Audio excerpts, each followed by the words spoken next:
sometimes things in life don't go the way we want them to. Sometimes when that happens, we like to blame God.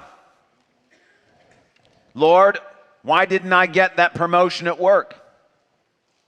Lord, why won't these depressive thoughts and feelings go away? I've prayed earnestly and they continue to be a thorn in my flesh. Lord, why do you allow people to mistreat me, to treat me poorly and with contempt?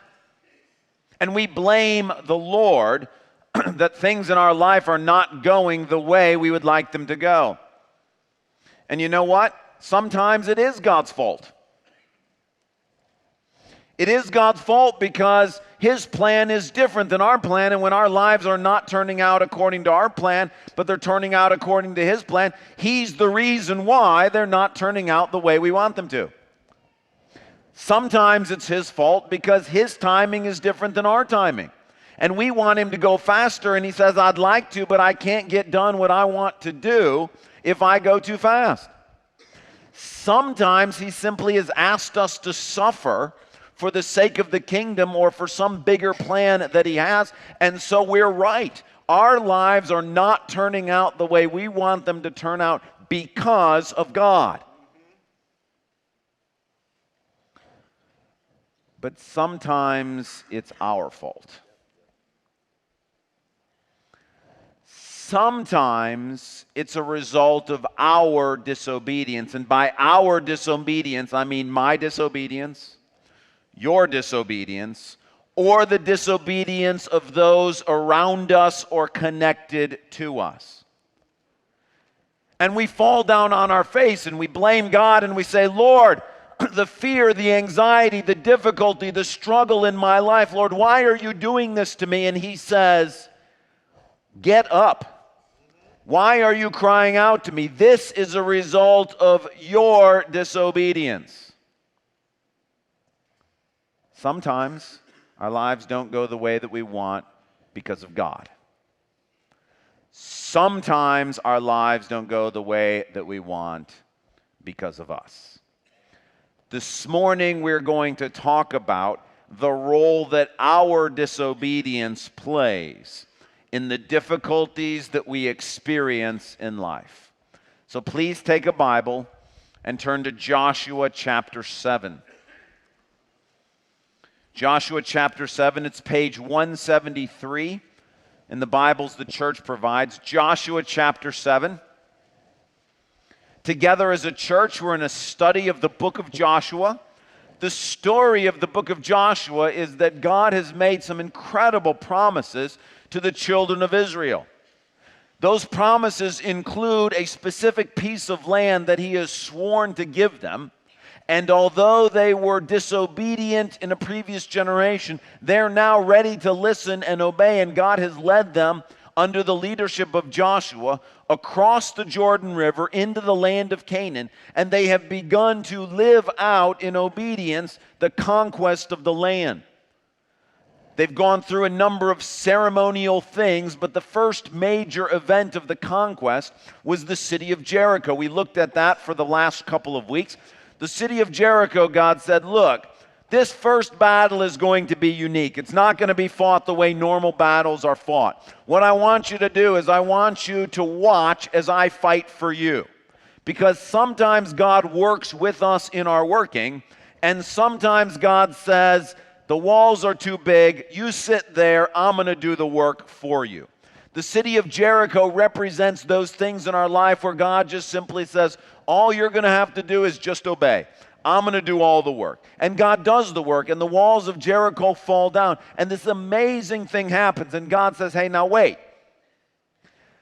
This city is unique, and therefore, because it's unique, everything in Jericho belongs to me. I did the work. Everything is mine.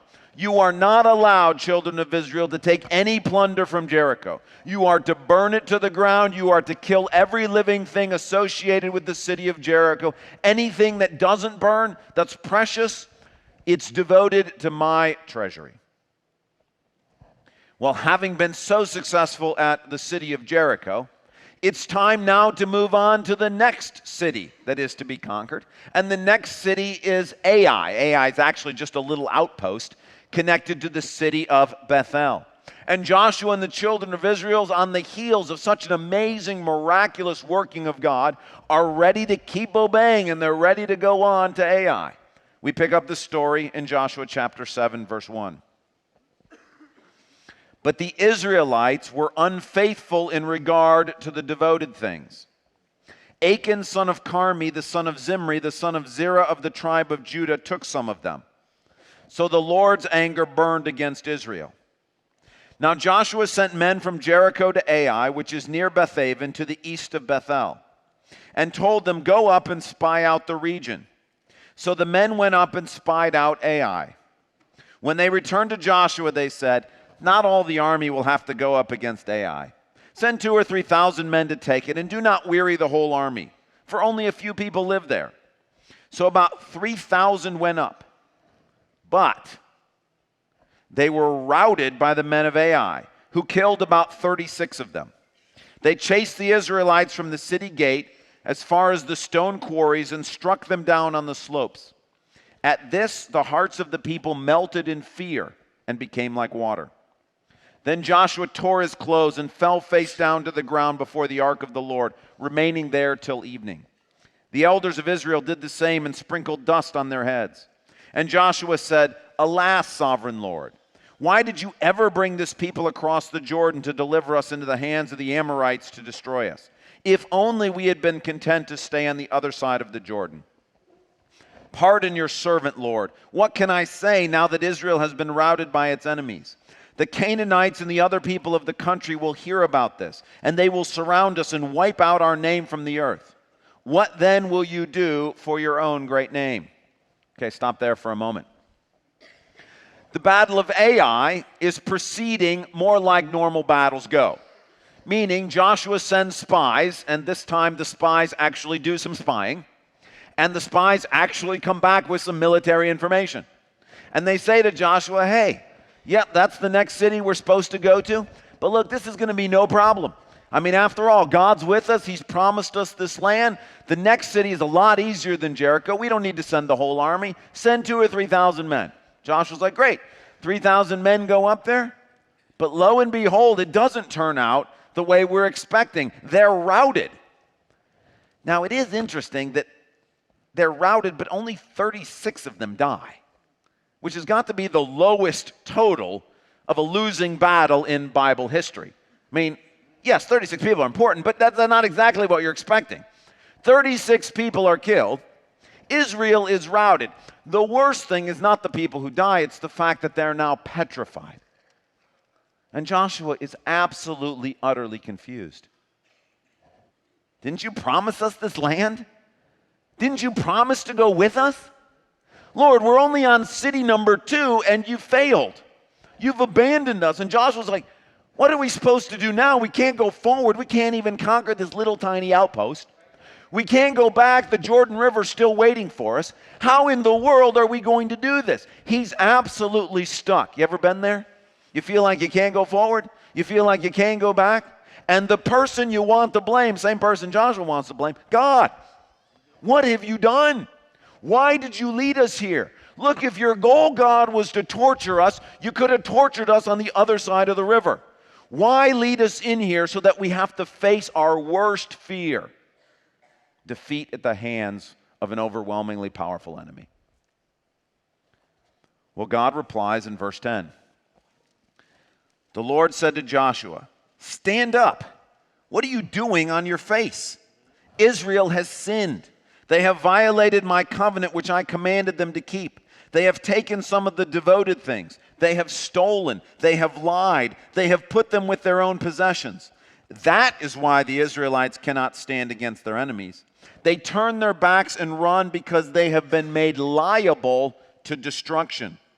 I will not be with you anymore unless you destroy whatever among you is devoted to destruction. Go, consecrate the people. Tell them, consecrate yourselves in preparation for tomorrow. For this is what the Lord, the God of Israel, says. There are devoted things among you, Israel. You cannot stand against your enemies until you remove them. Sometimes when things don't go the way we want them to go, it's God's fault. But not in this case. That's what Joshua initially thinks. God says, no, no, no, no, no. There is a problem here. You have been disobedient. We're told at the beginning, a man named Achan took some of the devoted things. Verse 20 tells us exactly what he's taken. He only tells us this after he's caught, not before. Achan replied, "It is true. I have sinned against the Lord, the God of Israel. This is what I have done. When I saw in the plunder a beautiful robe from Babylonia, 200 shekels of silver and a bar of gold weighing 50 shekels, I coveted them and took them. They are hidden in the ground inside my tent with silver underneath." Now the problem here is those things that he took are labeled devoted things. That's the issue. He has taken devoted things. Again, in a normal battle, taking plunder from a conquered enemy would not be a problem. But in this case, who actually fought the Battle of Jericho? God. We sing the song that Joshua fought the Battle of Jericho, but he didn't. God fought the Battle of Jericho.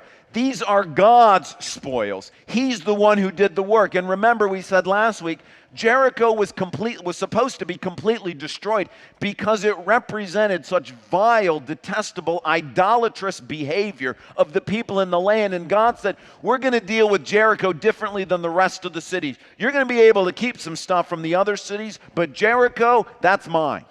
Jericho is mine. Nothing comes from Jericho are you supposed to keep. It is devoted to the Lord.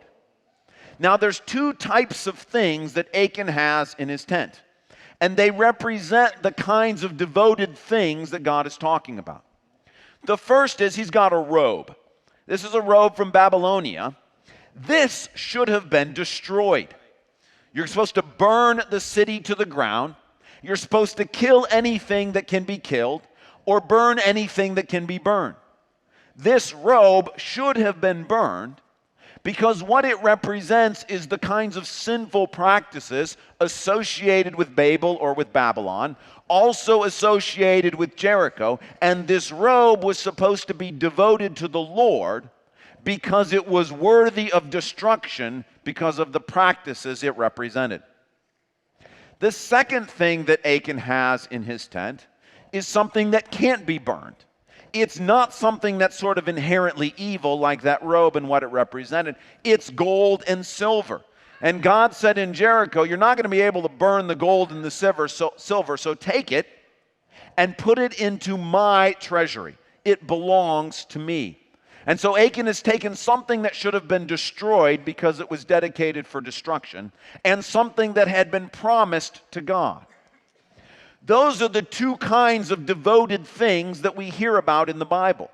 So again, the point is we're not just simply interested in a history lesson. We want to know what this has to do with us today.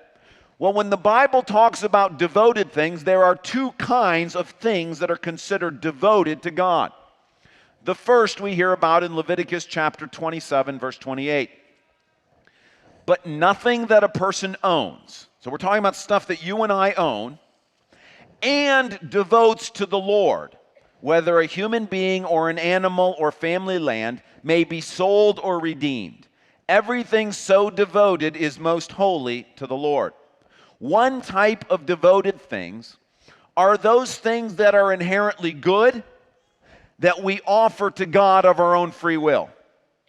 A human being, an animal, land, God's saying, look, you own those things, they're yours, but if you decide to offer them to me, they become devoted, like the gold and silver in Achan's tent. That has been promised to the Lord. It's now a devoted thing. Examples that you and I might be more familiar with. It's possible when you dedicate your children that you have devoted them to the Lord, that they now belong to God. The Bible tells us that our physical bodies are devoted to the Lord because God purchased your physical body with Jesus' physical body.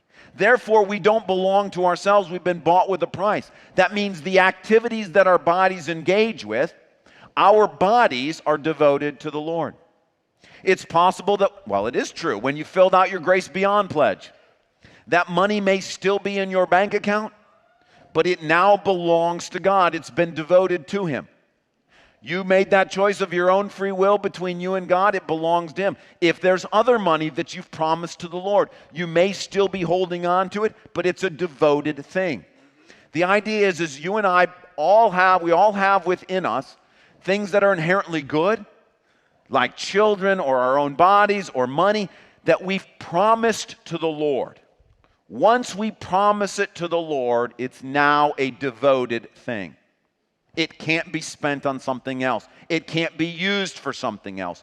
If it is, we're doing what Achan did, which is to take back from God something that is devoted to Him. The second kind of devoted thing is like the robe that Achan takes. It's what Deuteronomy 7:26 tells us about. Do not bring a detestable thing into your house. So before we were talking about family and land, animals. Those aren't detestable. Here we're talking about detestable things. Or you, like it, will be set apart for destruction. Regard it as vile and utterly detest it, for it is devoted or set apart for destruction. The second class of things that are devoted to God are those things that are inherently wicked. Those things that are utterly detestable. Modern day examples include pornography. That's a detestable thing. It's not neutral. It's not positive. It's inherently evil and wicked. Satanic things, tarot cards, Ouija boards, those types of things. Drugs, alcohol that's being abused. These are the kinds of things that are in themselves devoted to the Lord for destruction because of the destruction they bring into families' lives. And so God's point is there's another kind of thing that is devoted, like that Babylonian robe, which are the things that should have been destroyed. If you and I hold on to things, movies that we shouldn't have, pornography that we shouldn't be viewing, those kinds of things that we shouldn't be engaged with, if those things are found in our possession, we're doing what Achan did. We are taking things that are devoted for destruction and we're hiding them in our tent. And that's a problem. What is the problem that it causes? Well, look in verses 12 and 13. That's why the Israelites cannot stand against their enemies. They turn their backs and run because they've been made liable to destruction. I will not be with you anymore unless you destroy whatever among you is devoted to destruction. Verse 13, you cannot stand against your enemies until you remove the devoted things. The problem with you and I possessing something that's devoted, either because we've promised it to God or it deserved to be destroyed in the first place, is it makes us liable for destruction. This is not exactly the discipline of God the way you and I might think of it. What it really is God removing His hand of blessing. It's God removing His protective presence from us. I mean, look at the children of Israel. They go up to Ai. What were their losses again? 36 people. Listen, I'm no military general, but if you lose 36 people, try again. Like you've got thousands and thousands of people. The army is made up of what? Another 2,964 people who went? Plus the thousands and thousands more back at camp? Why not fight again?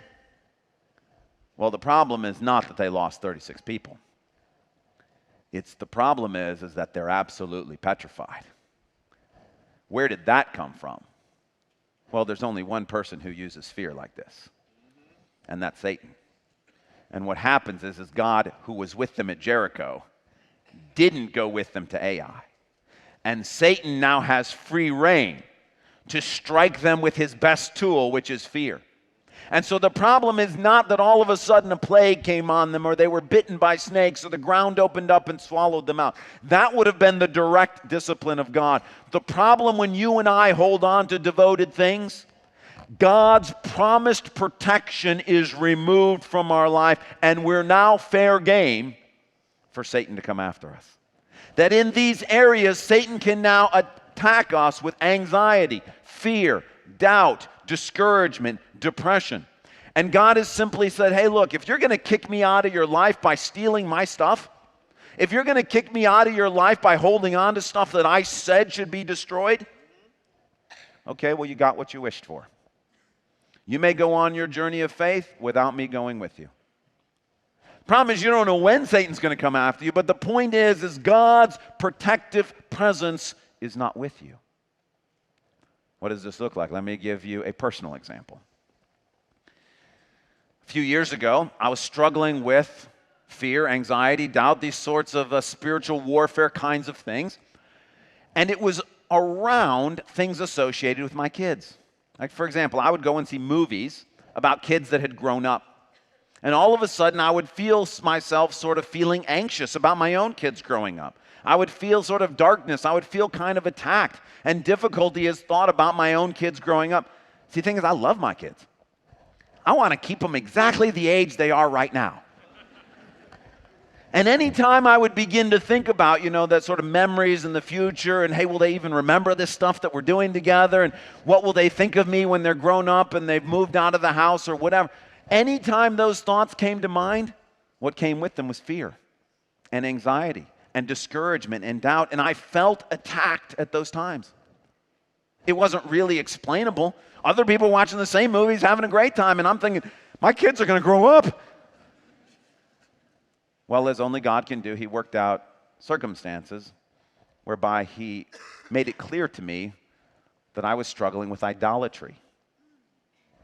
What? Idolatry? Lord, what are you talking about?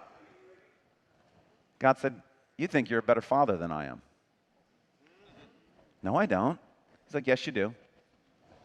He said, remember, you dedicated those children to me, which I did, meaning I promised them to God. He said, the problem is you don't want to let them grow up and fulfill your promise. See, while they're this age, that's true, it's right.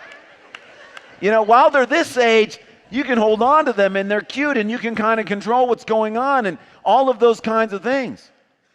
The problem is if they stay this age, that's good for you, but bad for me. Because I need them to grow up into the men and women of God that you've devoted them to me to do. And in order to do that, I'm going to have to take them through some difficult times. And you don't want to let them go through those times. You think you know better how to raise those kids than I do. And the problem is that is idolatry, and that's a devoted thing. They belong to him. I'm entrusted with raising them, but they're his. And when I tried to take them back, all of a sudden the fear, the anxiety, and the doubt showed up. That's Joshua chapter 7. And when I realized it and said, you know what, Lord, you're right, I gave them to you. My job is to simply get them ready to be the best servants of the Lord they can be. Not to try to keep them this age, not to hold on to them, not to maximize my enjoyment of being with them, but to get them ready for what the Lord wants them to do. You know what? The fear and the anxiety and the doubt went away. Because God's presence came back in and the protection was there. Basically, I was saying to God, look, I'll raise my kids the way I want to raise them. And he says, okay, go ahead. And then you get on the journey and you realize, well, I'm fair game for Satan. He can come after me any way he wants. I don't want this anymore. Lord, I'm sorry. And then God's presence is there. Another personal experience is a year or two after that, I was having this again. And I'm like, Lord, I'm not trying to take my kids back. He's like, not kids anymore. And I couldn't understand, where's the fear? Where's the doubt coming from? And it was actually manifesting itself in panic attacks. And so the elders were very concerned and they were praying over me, which I so incredibly appreciated. Well, one of the elders says to me, look, I've just been praying day and night for you. And I think God's telling me that it's physical. And I was like, physical? No, that's not it. Like, I'm in good health. It has nothing to do with anything physical. So I just ignored what he said. And I went on trying to solve it my own way. Praying desperately, Lord, why are you letting me go through this? Lord, have mercy. Lord, aren't you supposed to rescue people? Lord, don't you say in the Bible that the righteous will never be shaken? Why am I being shaken? You're not keeping your promise. And then God, in the only way that God can, said, no, it is something physical. He's like, did you forget that you promised to reach a certain weight for me? Which I had. I didn't have to make that promise. None of you have to make a promise like that.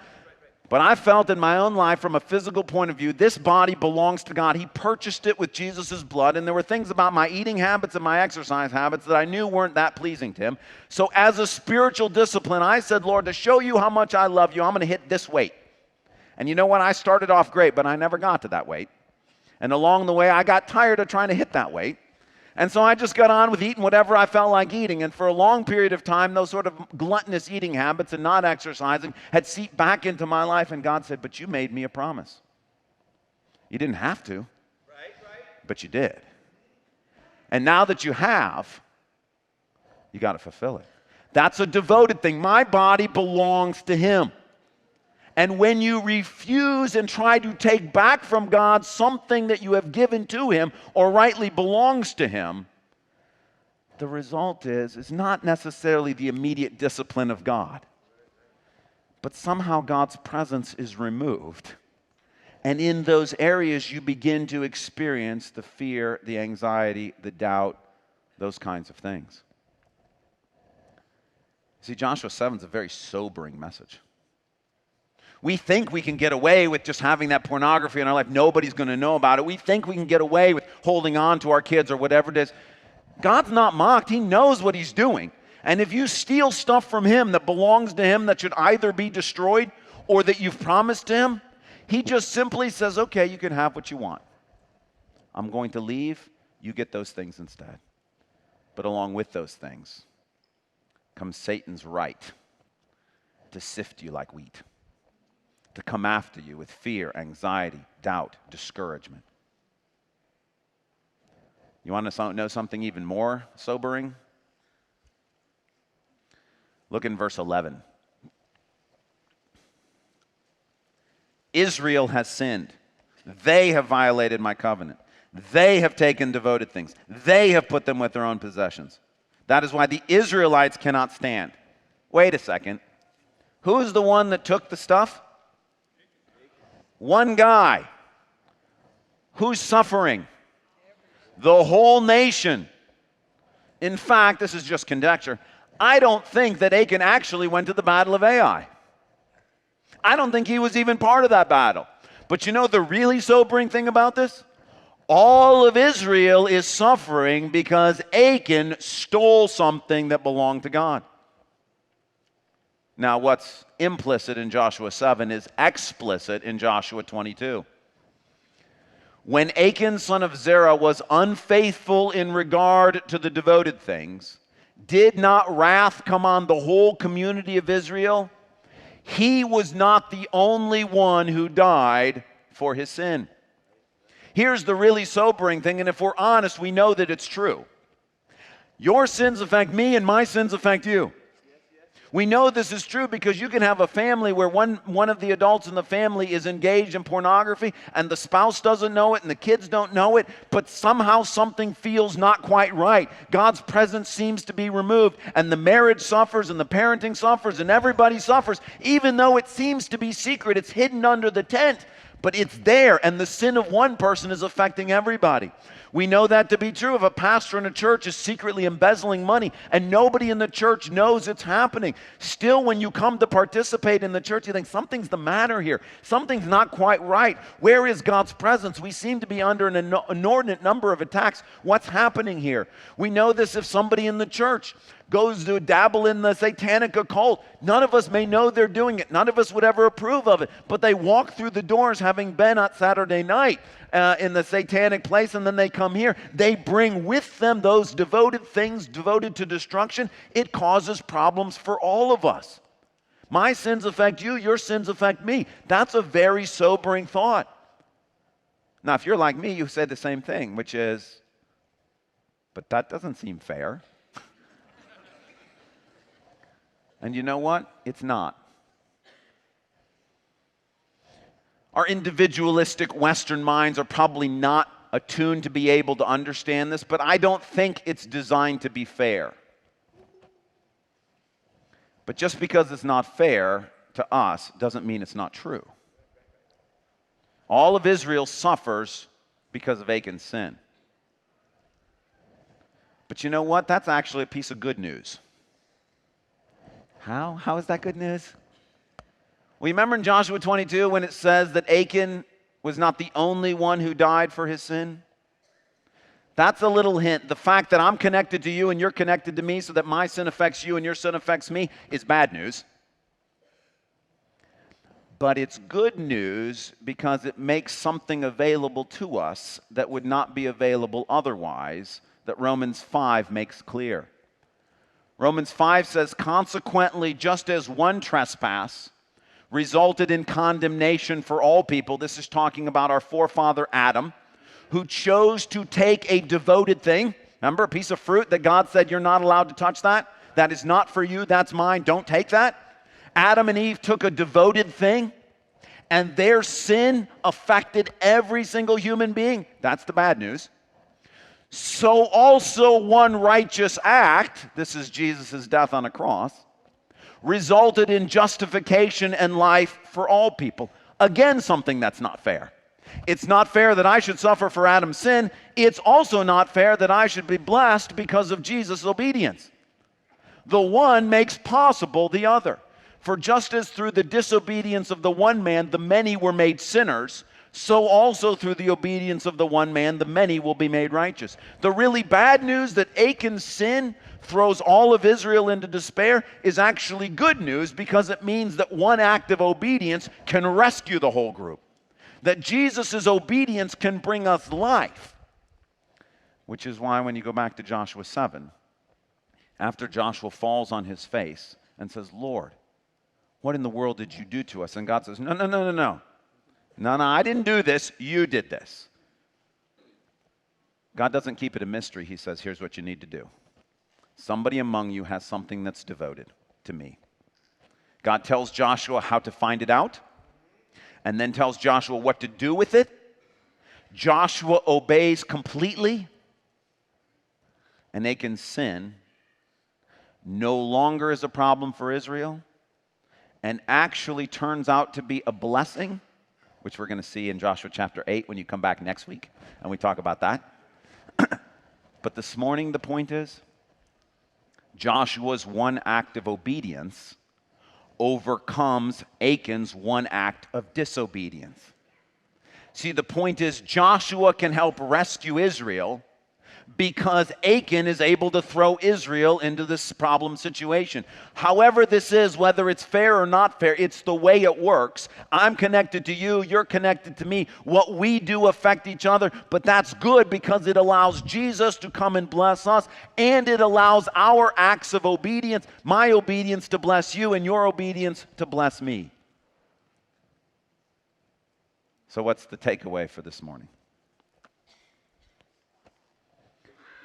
If something is happening in your life, especially having associated with it fear, anxiety, doubt, discouragement, if you feel a level of attack associated with something, I'm asking you to take a hard look and examine your life. Is there a devoted thing that you're holding on to? Now listen. You may have convinced yourself and everybody else that God is to blame. You may have convinced all of us that God abandoned you, that God isn't doing the right thing, that God is just making you suffer for no reason. And I've said at the beginning, sometimes our lives don't go very well because of the things God is asking us to do.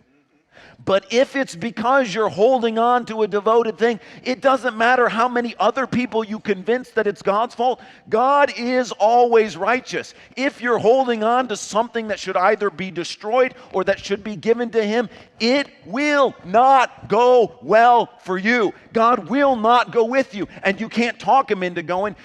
All of us here, we may get together and pray for you. God's still not going to go with you. Listen to me very carefully. If you are holding on to a devoted thing, there is nothing I can do, nothing you can do. You can't memorize enough scripture. You can't pray enough. You can't give enough. You can't serve enough. There is nothing that you can do to bring God's presence back into your life except get rid of the devoted thing. That's it. And listen, I'm not telling this to you to yell at you or to be angry. I've been there. I know what it's like when you're liable for destruction, that fear, that anxiety, that doubt.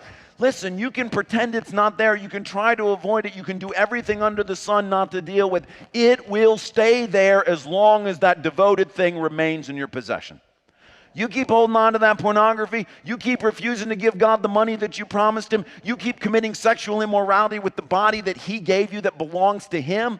You refuse to give him your children that you dedicated to him, whatever it may be. Listen, as your friend, I'm telling you, there's only one way to get God's protective presence back in your life. It's to give him the things that belong to him.